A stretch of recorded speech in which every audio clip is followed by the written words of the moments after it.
সকলকে জয় যিশু। শুভ সকাল বন্ধুরা। আজকে শুনব প্রবচনমালা 16 অধ্যায় পদ সংখ্যা 2। মানুষ নিজের সমস্ত কাজ পুণ্য পবিত্র বলে মনে করতে পারে, কিন্তু ভগবানেরই তুলাদণ্ডে সকলের মন প্রাণ যাচাই হয়ে যায়। এই পদটি আমাদের মনে করিয়ে দেয় যে আমরা প্রায়শই নিজের কাজকে সঠিক বলেই মনে করি। আমরা ভাবি, আমি তো কিছু ভুল করিনি, বা আমার উদ্দেশ্য তো ভালোই ছিল।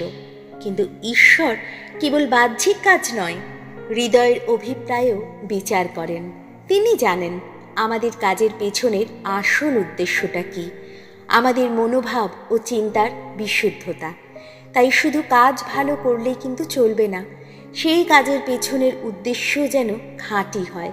এটাই প্রভুর কাছে গুরুত্বপূর্ণ।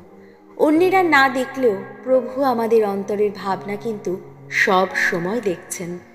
আমাদের জীবনের শিক্ষা কি? প্রতিদিনের ছোট ছোট সিদ্ধান্তে নিজের উদ্দেশ্য পরখ করো। আমি এটা কেন করছি? আচ্ছা, আমি কি ঈশ্বরের ইচ্ছা মেনেই চলছি? এই আত্মপরীক্ষা আমাদের আত্মাকে পরিশুদ্ধ করে তোলে। এসো প্রার্থনা করি।